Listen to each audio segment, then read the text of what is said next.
Hello, everyone. Welcome back to National Park After Dark Trail Tales Edition. We have a lot of really, really cool stories today. As always, you have all brought the really exciting trail tales. If you want to write in your own and you haven't yet, our email is npadstories@gmail.com. Just send them our way. But today we each have 3 stories that we're going to tell, plus a bonus one. If you are on Patreon or if you subscribe on Apple Podcasts, you will get our bonus trail tales as well. So there are 4 stories each. It's a lot of stories. Sometimes I question when we're on here for an hour and a half. I'm like, how did this happen? I'll go first. Oh. All right, mine is titled, NPAD Caused Me to Stumble on a Baby Bear in Yosemite National Park. Hi, Danielle and Cassie. I stumbled upon a baby bear while hiking in Yosemite, and it was all thanks to you and National Park After Dark. The story of how this ended up happening, how I was in the exact right place at the right time, is quite a long story with a lot of layers. Sorry, please bear with me. Get it? Bad pun, I know. I like it.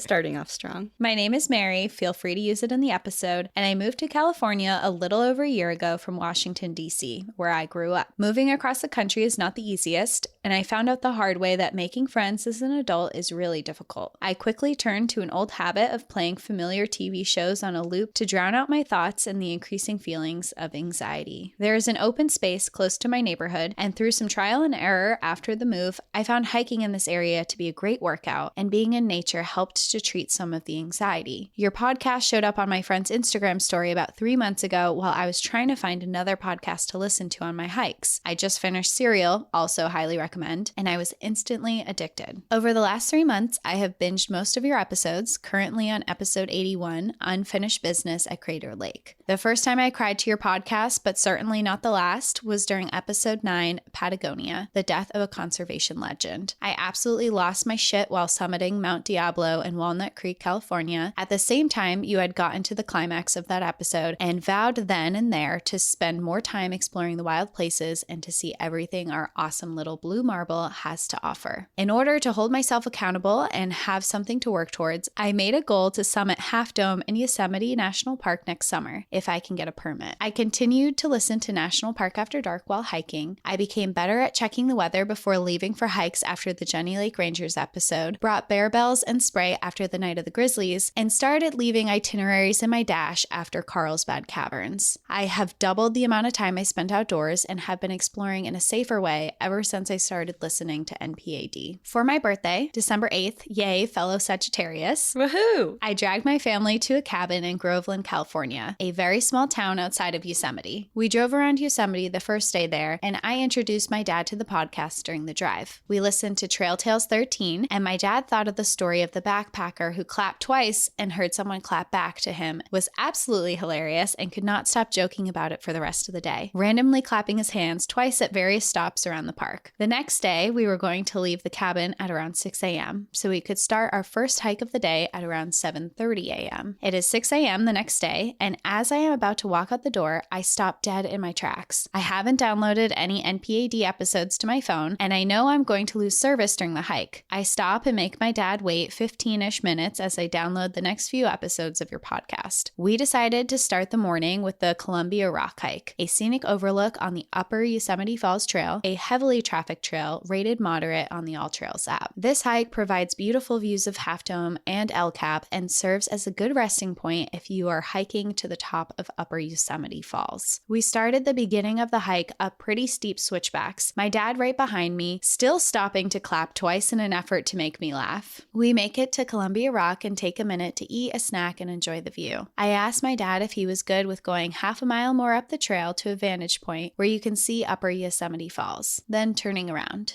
He says yes, so I put a single headphone in, press play, and continue listening to the episode I was listening to on the way up. Episode 80, Histories and Hauntings of Theodore Roosevelt National Park. I should mention that when I hike, I look at the ground. I am pretty clumsy and like to watch where I am stepping, and sometimes when I get into the zone, I forget to look up. About a quarter mile into this half-mile trek, I hear my dad say, "Mary, stop." in a tone he has not used with me since I was a child, about to make a very dangerous decision. I freeze, and he tells me to look to my left. I turn my head and see a bear cub about 20 feet away from me. I slowly walk backwards to where my dad is, a little farther away from the cub, but still very close. I asked him if he sees Mama Bear, and he says no. The cub is just pawing at some dirt looking for berries, clearly unbothered by the presence of humans and the bells on my backpack. We were able to snap a few photos and backed away down the trail without seeing Mama Bear. Trip made. I had not expected to see a bear on this pretty popular trail. However, we were in just the right place at the right time. If I had not started listening to NPAD, had not committed myself to spending more time in the outdoors, had not been choosing rigorous hikes in order to train for Half Dome, had not dragged my family into the middle of nowhere for my birthday, and had not waited 15 minutes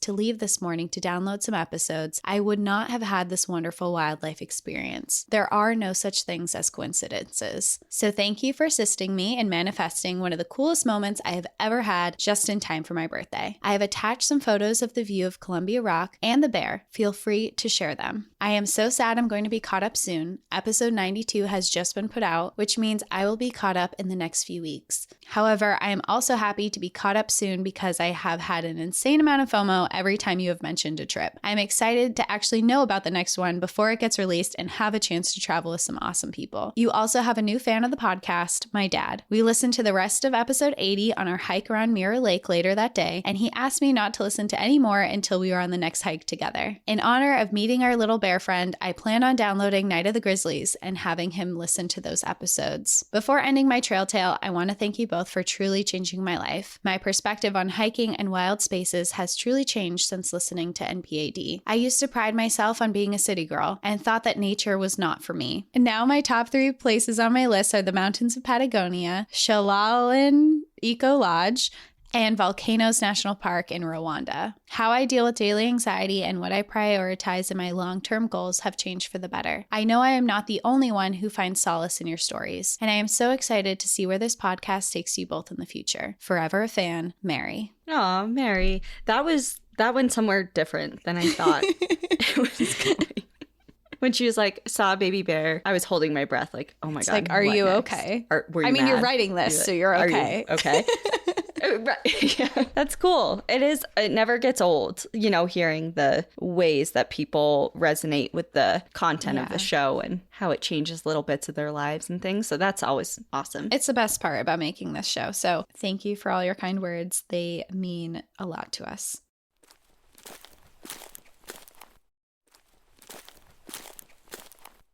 All right, my first story is titled New Year's Hike Turned Gunpoint Robbery. Oof. Okay. Yeah.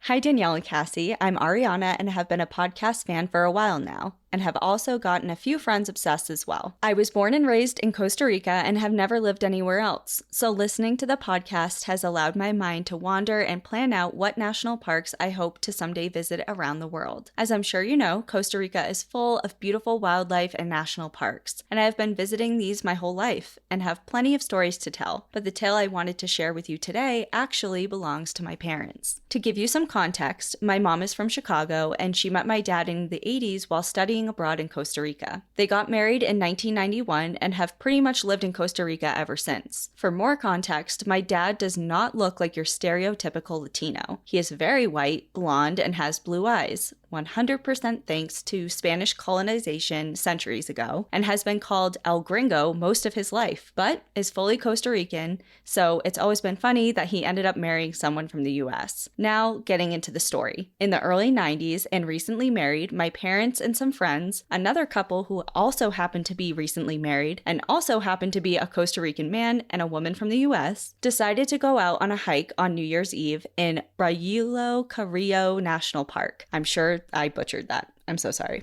Composed mainly of dense rainforest, this park is known for people getting lost and having many unofficial trails and entrances, but it's extremely beautiful. On this day, my parents and their friends got to the entrance of a trail they had been on before, parked their car, and began their hike. After a few hours on their way back down to the car, they heard 2 voices yelling at them in English, "Down, down." They turned to see 2 men in ski masks, one of them pointing a handgun at them, so they did as they were told and got down. The men started searching their pockets and day packs while my dad, who never quite knows when to shut up, but does admit he was terrified, starts semi-joking around with them and saying the Costa Rican slang equivalent of, "Come on, bro.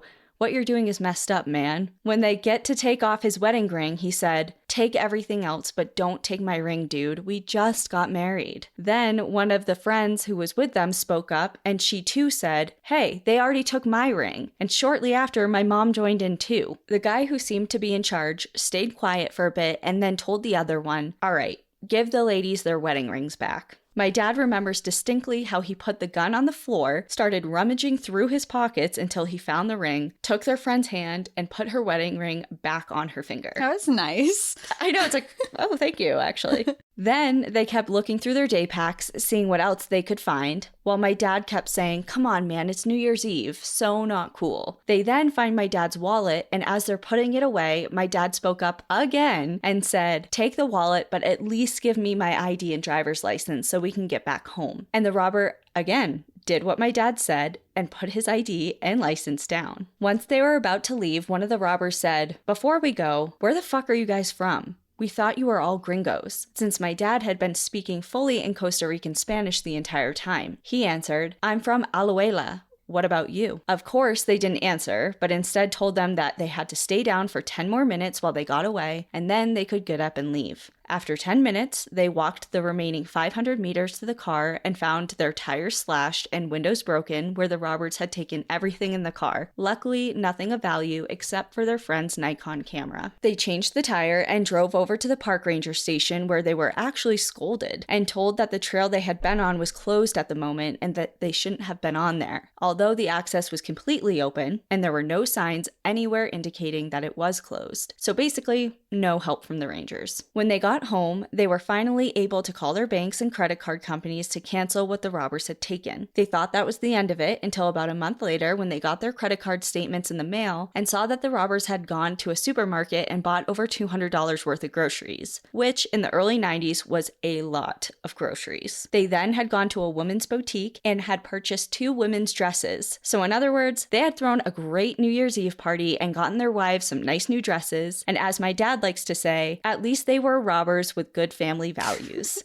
Now, every year around New Year's, we joke about this story and hope the robbers had a great time at the party my parents and their friends sponsored. Sorry for the long story. Thanks for reading and hope you found it as entertaining as I always have, especially that ending. Best, Ariana. That's terrifying, but also like the most polite people that you could be robbed by. It's like, come on, like not the wedding ring. And they're like, oh, that is kind of fucked up here. Fine.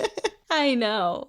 But I will say it's got to be 100% because her dad was able to communicate with them. Yeah, for sure. You know, even if they understood English and they were like, "Come on, please," like whatever, they probably would have just straight up. Well, I bet when they heard the Costa Rican slang accent, whatever, they were like, "Oh shit, you're actually from here." Well, obviously, in the story, they were like, "Wait a second, where are you from?" So they realized, like, shit, we're robbing our own, but we have a party to throw, so we gotta complete this. But here's half your stuff back. Right. That's a good one.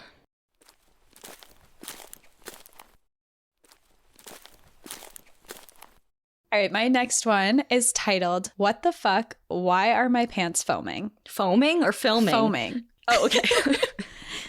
Hi, ladies. Hopefully this trail tale offers a little comedic relief to you and your listeners. Love your podcast, infectious love of all things outdoors, and have loved the Bigfoot and spooky stories too. You can use my name. My name is Sarah, and my husband Bradley and I have always loved hiking and camping, mostly around the North Carolina Appalachian Mountains, and your podcast has been an awesome inspiration to keep getting out there and trying new adventures. This story does not involve a vicious murder, a near-death experience, or even an alien encounter, but I am sure you'll find a certain relatability to it. My husband and I traveled to Grayson Highlands State Park in the mountains of Virginia in June of 2021. If you haven't been here, it's a gorgeous park offering sweeping views of the Appalachian Mountains and is part of Mount Rogers National Recreation Area. Grayson Highlands lies within the Jefferson National Forest. One really fun and unusual feature of the park are the wild ponies roaming around the valley. They were introduced to maintain the grassy lands and brush along the Appalachian Trail. Ponies eat the brambles and brush, and the hiker's trail is cleared. A win-win situation. While this was a success, the unintended consequences was the ponies got very used to people. If you visit, you will likely see these 4-foot-tall ponies up close, and you may even be approached by a curious one. On this trip, we even had a baby come sniff us. So cute. While I enjoy hiking, I am not the fittest of hikers. Living in Wilmington, North Carolina, we are right at sea level. It's a running joke between my husband and I to try and find the biggest hill in Wilmington. We often judge the height of the potholes to see if they qualify as the largest change in elevation for the day. Typically, when we go mountain hiking, we try to keep the routes between 2 to 5 miles and read reviews on all trails prior to planning our trips. The best day hiking for us would be a challenging, for us, trail with a waterfall or a peak view while making it back in time for a brewery, late lunch/early dinner, and then back to the campsite for some rest, tunes, and doggy campfire snuggles. On this trip, however, we plan to challenge ourselves with a longer route. Our chosen route would go across an open meadow, connect with the Appalachian Trail, through Deep Gap, and summit Mount Rogers. The hike is 8.6 miles out and back trail and would likely take us most of the day. We planned our water, lunch, and snacks. In the weeks leading up to this adventure, I practiced on the elliptical on the highest incline. I felt strong, I felt prepared. We were going to do this and it would be awesome. We had done a few other longer hikes and we were looking forward to this one. While at our campsite the night before, we checked the weather forecast and things were not looking good. The weather was calling for thunderstorms throughout the day. We decided to wait until morning to determine if we needed to change our plans. Weather patterns in the area shifted pretty quickly. Overnight, there was lots of wind and rain. We hoped the storm would pass in the night. In the morning, we were so disappointed to see the likelihood of thunderstorms had actually increased. We decided we did not want to be in an open valley or on the summit of a mountain during a thunderstorm and abandoned our much anticipated plans. Luckily, the area is full of smaller trails with plenty to see. We decided to take the Cabin Creek Trail, a 2-mile easy trek, so if the weather picked up, we could get out of there quickly. In preparation for the original hike, I bought a brand new pair of buttery soft hiking pants from Old Navy. I had not worn them yet, and like most people, I did not wash them prior to wearing them. I was just going to get them sweaty and dirty anyway. This becomes important later in the tale. Wearing my brand new pants, we set off to the Cabin Creek Trail, finding a positive mindset while the weather lightly drizzled. Likely because of the forecast and the sprinkling rain, we had the trail to ourselves when we arrived at the Cascades. The overnight rains transformed the area into rushing, beautiful falls. I lounged and ate a snack while my husband took some photos. That's when things changed. The gentle pitter-patter of off and on rain picked up into a raging monsoon. We quickly packed up and began making our way down the trailhead. Wearing my raincoat and hustling in the rain, I got a little sweaty. The pouring rain let up again, and we slowed our pace. This is where things took an incredibly confusing and embarrassing turn. My husband looked back to me as we were chatting on the trail and gave me the craziest look before asking, "Are you okay?" Confused, I inspected myself. I felt fine, but what I saw was unreal. Between my legs, coming from my crotch, was a white, foamy substance. It was dripping down my leg. What the fuck is that? While I brushed it off, I worried. How the hell are my lady parts leaking? What the hell is this? And oh my God, am I dying? These are just some of the thoughts that raced through my mind. After wiping it all away, assuring my husband that I must have just brushed against something sort of weird, like a plant, and hoping to move on and never think of the moment again, we continued to hike. I'm just imagining the husband. Like, are you? What's going on down there? So funny. Not even 3 steps in, the white froth was back. What the fuck? Wiping it away again, I racked my brain. What the hell is happening? My husband was very supportive. He offered his coat to cover me and never once cracked a smile or took a photo. I declined his coat. I didn't want to get whatever this was on that too. We began to pass a few hikers braving the trail. Sorry, this is so funny. Mortified, I foamed on. I'm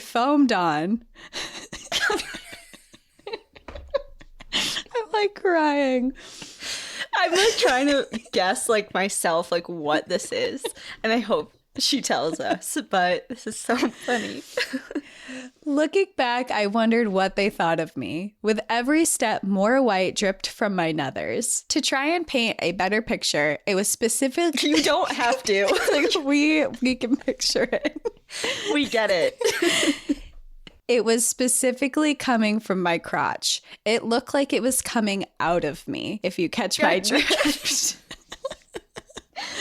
We get it. It was white, thick, and a little bubbly and foam-like. It made my pants wet around where it was settling, leaving a wet spot with the white in the middle until I wiped it away. It was oddly sexual, even though I knew damn well we hadn't done that, and even if we did, it wouldn't do this.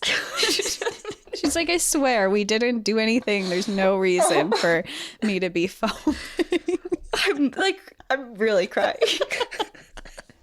Finally, we completed the trail to get to the car. We had to walk along a roadway. As cars passed, it kept happening. I have not felt this level of embarrassment since the angsty middle school years. Once in the car, after a deep breath and settling into the calm of privacy resulting from the embarrassing episode, I think I figured it out. My new buttery soft pants must have been treated with some sort of substance to make them soft to the touch. When that came in contact with a combination of rain, sweat, and the friction of my legs rubbing together hiking, the end result was my foaming crotch. I have scoured the internet to find someone with a similar experience, but so far I think it's unique to me. It has taken some time for me to transition from this being an embarrassing memory into a story that I can share and laugh about, and here we are. So enjoy the view, watch your back, and always wash your new pants. Girl.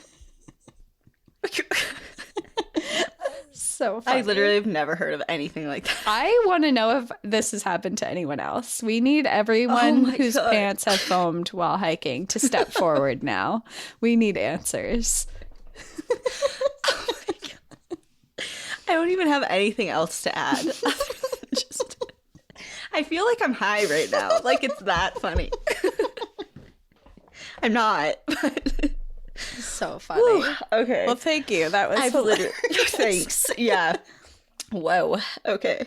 It's just to have it coming from that specific area. I mean, I guess it's like the area of most friction. Like if it truly was like a combo of all that. Yeah. Getting lathered up in there, I guess. Just Even though I can see it, Danielle, but she's literally like convulsing and crying. Screaming. I just can't move on. Like, I don't know what's happening to me. Okay. Jesus. Okay. The next story I have is titled something. Oh my God, it ties. The title is something you absolutely don't want to see, but also can't look away from. This is it. Someone saw her on the trail. Is that your trail tale? Okay. All right. No, but whew, God, that was perfectly aligned. This episode's probably so annoying to listen to with us so much laughing. Okay, I'm done. All right. Well, that's the title.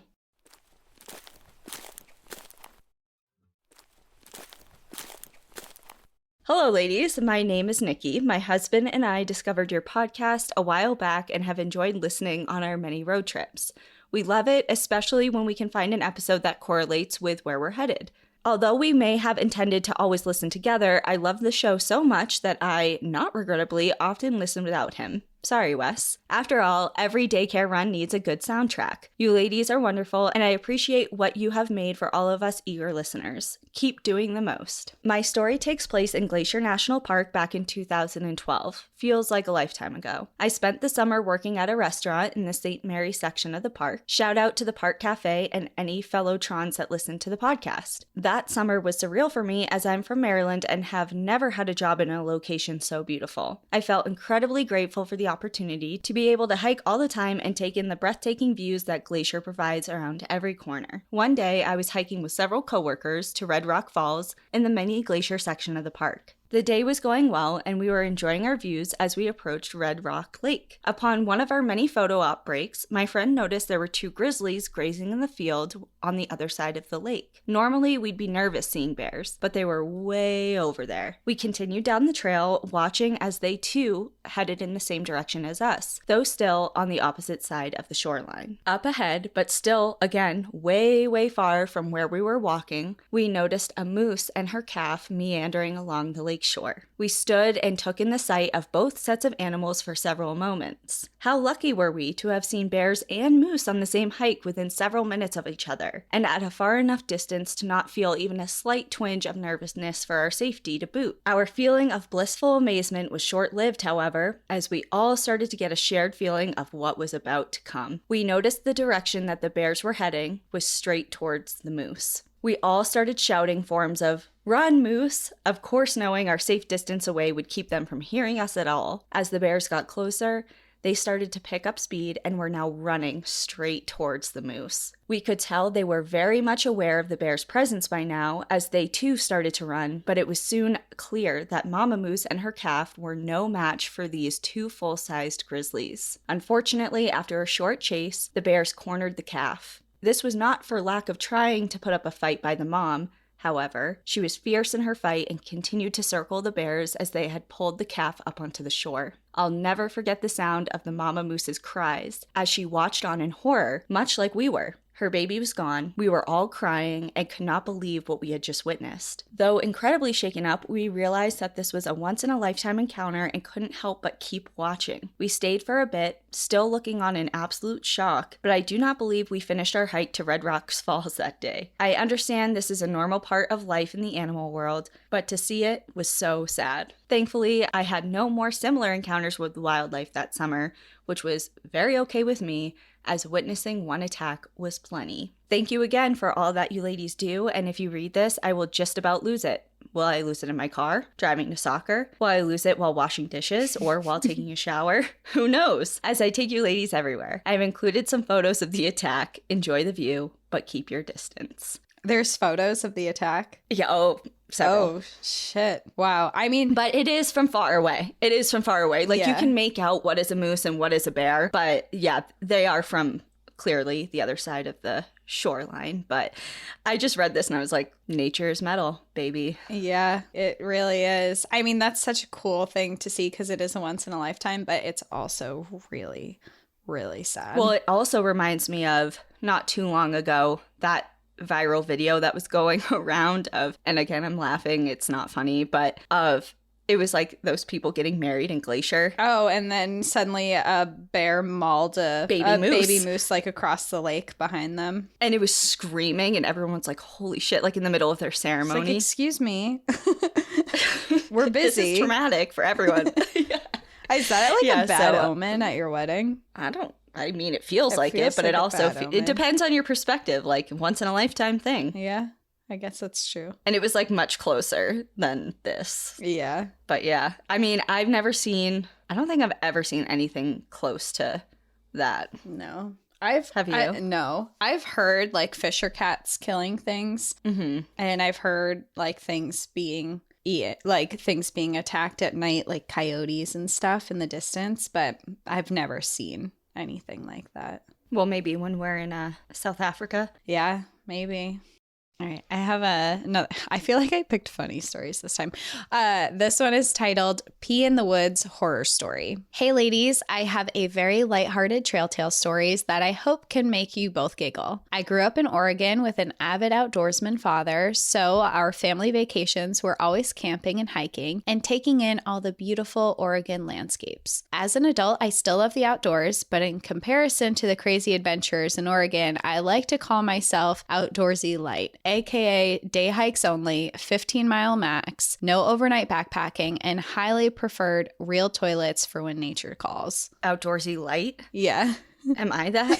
Yeah, for sure. Yeah. Yeah. And definitely that. That's my preference. Jump to the summer of 2019. I had just started dating my now husband. My husband is way more intense than me when it comes to hiking adventures. He even had to be saved by search and rescue one time. A story for another day. But thankfully, he never pushes me outside of my comfort zone. About a month and a half into dating, we decided to get away for a weekend to his family cabin in Central Oregon. Since we were very newly dating, we were both still figuring each other out. I had told him I loved hiking, but did not disclose my outdoorsy light preference. Our first day at the cabin, we started out on a moderate out and back hike within Mount Hood National Forest that was not very far from his family's cabin. About an hour into the hike, my worst fear happened. I had to pee, and there was no outhouse in sight. I hate peeing in the woods or having to squat somewhere all exposed. I know it's easy and simple, but I have always hated it since I was a child. Now in an infant relationship with a true outdoorsman, I had to go off and pee in the woods. Someone gift her a Shiwi. Yeah,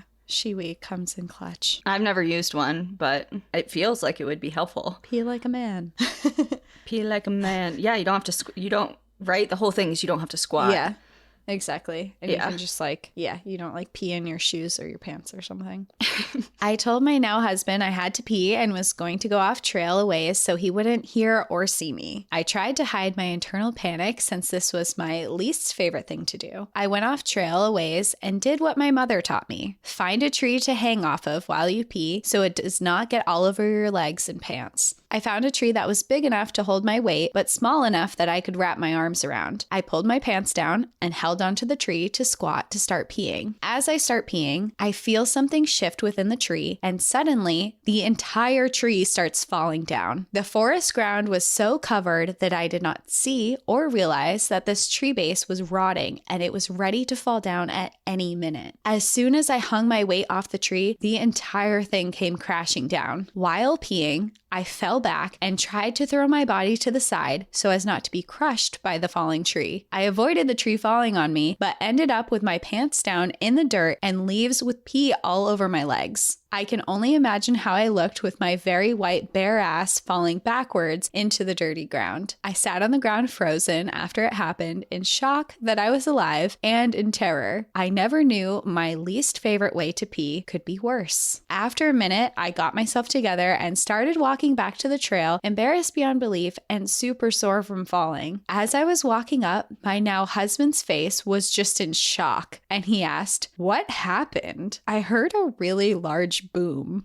I then had to tell him how I was peeing and managed to pull down an entire tree. Bless his heart, he tried not to laugh, but he asked me through his giggles if I was okay. I told him I was fine and that we should keep going, but half an hour later, my butt that was slightly sore became throbbing pain and we headed back. I ended up with a giant bruise on my butt, but with a very funny story I tell to people at parties. My husband loves to tell everyone that when I pee in the woods, I take down entire trees.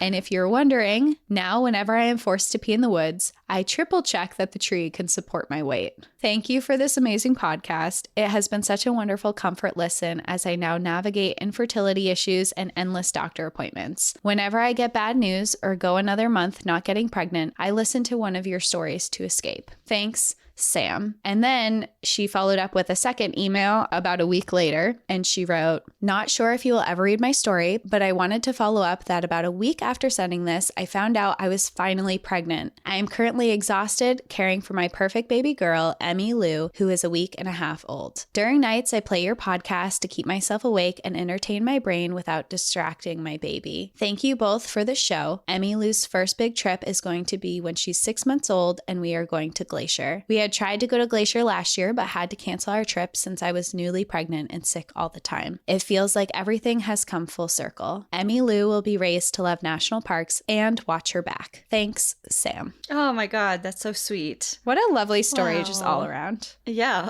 And congratulations. It's very exciting. Oh, yeah. Wow. Yes, congratulations and welcome to the world, Emmy Lou. This one is titled, "We Went to the Grand Canyon Twice, but Never Saw It." My name is Stephanie. Yes, please use it because if I hear you read this on the podcast, I'll surely feel like a celebrity. I'm a new listener, but after hearing a few trail tales, I figured I could share my trail adjacent story. A few years ago, my then boyfriend, now husband, and I took our very first long distance road trip together. We live in Texas and Las Vegas was our destination, with a few stops along the way, of course. Now, everyone knows me as a super planner. I plan everything in great detail. I even made a whole binder for this trip, detailing places to eat along the way and what dishes to order, sightseeing spots, roadside attractions, you name it, I planned it. I booked hotels months in advance for our stops along the way, determined what time we needed to leave X to arrive to Y by Z o'clock. Maybe it's the anxiety of it all. So, with all those months of planning, you'd think everything would go smoothly, right?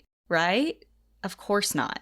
There were many hiccups along the way, but the biggest and most wrench-throwing one was that I forgot to book a hotel for one of the nights on the road. Notice how earlier in my story I mentioned I book hotels months in advance? Well, I guess I missed one measly night and it turned out to be the most challenging night of the trip. It all started when we arrived in Albuquerque, New Mexico. We were to spend the night there and most of the following day. Then we'd leave for our next destination, Flagstaff, Arizona. Not too terrible of a trek, but after having a jam-packed day in Albuquerque, the trip seemed daunting. Earlier in the day in Albuquerque, I, the notorious planner, was reviewing the day's itinerary when I realized the anxiety-inducing discovery that we did not, in fact, have a place to stay for the night. But no fear. Surely we'll find somewhere in Flagstaff, no biggie. But boy, were we wrong. As we approached Flagstaff, my husband got on his phone and started looking up potential hotels. To no avail. He kept getting, "Sorry, we have no vacancy," responses. Weird, considering this was the week after Christmas. We figured most folks that were visiting family and staying in hotels would have been checked out by then. But no worries, we'll just adventure on. We made it to Flagstaff and every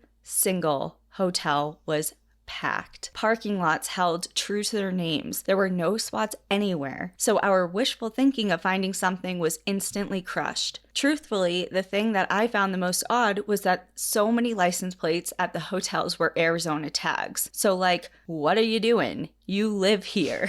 Trying to remain hopeful, we shrugged it off and went to have dinner at a pizzeria, which too was packed, while we came up with a game plan. Our itinerary for the next day involved visiting Grand Canyon National Park, so we figured we would start heading that way and hope to find lodging along the route. We drove down a desolate road for what seemed like forever with no sign of civilization for miles. Did I mention that we arrived in Flagstaff around 8 at night? So after all of the shenanigans and dinner, it was dark to say the least. Turn off your lights and you can't see a hand in front of you, kind of dark. We drove past the iconic Grand Canyon National Park sign. We made it, yet still no signs of lodging. We drove further up and saw all of the pay booths were illuminated with bright X's indicating closed, as if they were mocking us. Feeling defeated, we tucked our tails between our legs and started heading back to Flagstaff. Did I also happen to mention it was December, so it was freezing? Sleeping in the car was an option that ran across our minds, but considering the fact that we started shivering as soon as we turned off the ignition, it wasn't a viable option. So onwards and downwards we go. South. We headed south. The drive back down to Flagstaff was daunting. We were getting more and more tired with every mile in the pitch black, and the pitch black made it all the more road hypnotizing inducing. One of my, if there's time, planned option while in Flagstaff was to go down to Scottsdale, so that turned out to be our new destination. Surely, we'd find somewhere to stay in a bigger town. Along the way, my husband called numerous hotels asking for a room, and after the 5th or 6th try, we were in luck. There was one room left. Just take my money. With a little more optimism, we kept on down the road. About halfway through the trip to Scottsdale, my husband dozed off.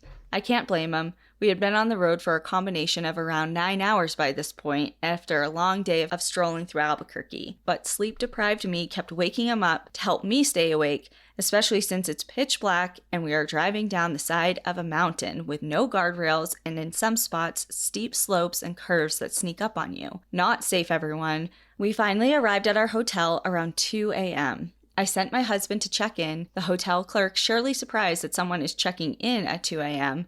We got our room key and staggered in like zombies. After a few hours of sleep, they graciously allowed us a late checkout, considering our check-in time. We woke up, spent some time in Scottsdale, and headed back up to the Grand Canyon. We got our navigation going and were off to the races. Our ETA was going to be perfect. We'd arrive about a half an hour before sunset so we would be able to see all the beauty that brings. As we got closer, we realized that the way the GPS had taken us the night before was different than the route we were now on, but we shrugged it off. Mistake number, who's counting?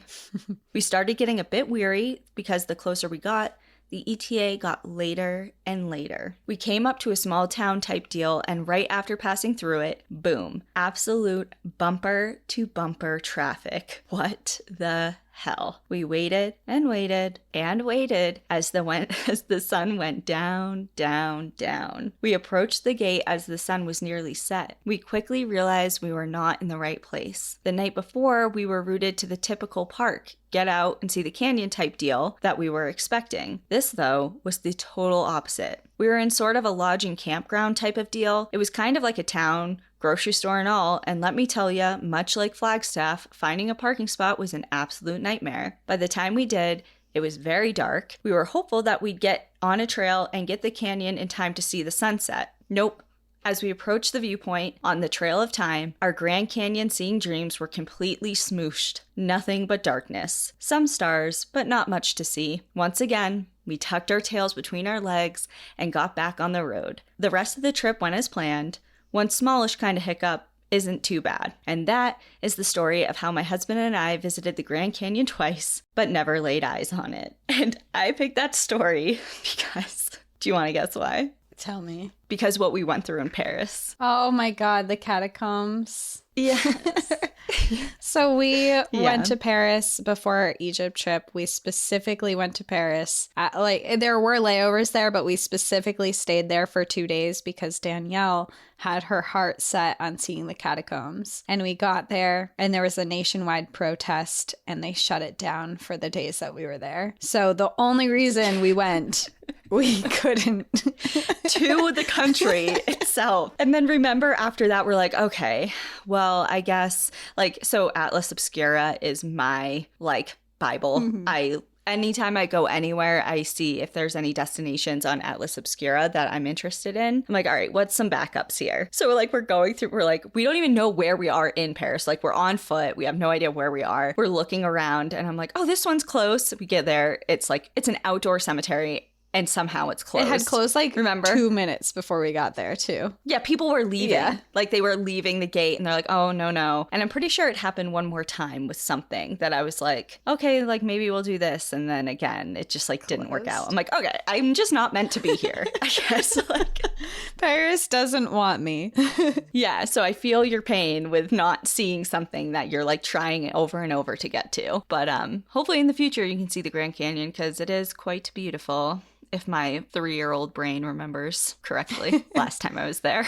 Yeah, I want to go. I've still never been to the Grand Canyon, and it's one that I would really like to get to. Well, easy enough. Yeah. We'll get there. For sure. All right, let's do our bonus ones for our outsiders. Yeah, all of our outsiders, you get a bonus one. But for everyone else, thanks for joining our Trail Tales. We'll see you next time. If you want to be an outsider, you can join our Patreon. We also have Apple subscriptions set up, so you can join Apple subscriptions. That has ad-free episodes and all of our bonus content on there. But in the meantime, enjoy the view. But watch your back. Bye, everyone. See ya.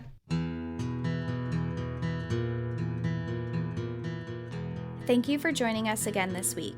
If you have a trail tale you'd like to share, send us an email at npadstories@gmail.com. Follow us on Instagram and Facebook at National Park After Dark and on Twitter at NPAD Podcast. Become an outsider by joining our Patreon, where you'll gain access to monthly bonus stories and exclusive content. And remember, when you support our partners, you're supporting our show. To access our special discount codes along with source information from today's episode, check out the show notes. For information on the show, to shop our merch store, sign up for our newsletter, and more, visit npadpodcast.com. And if you're enjoying the show, please rate, review, and subscribe wherever you listen to podcasts.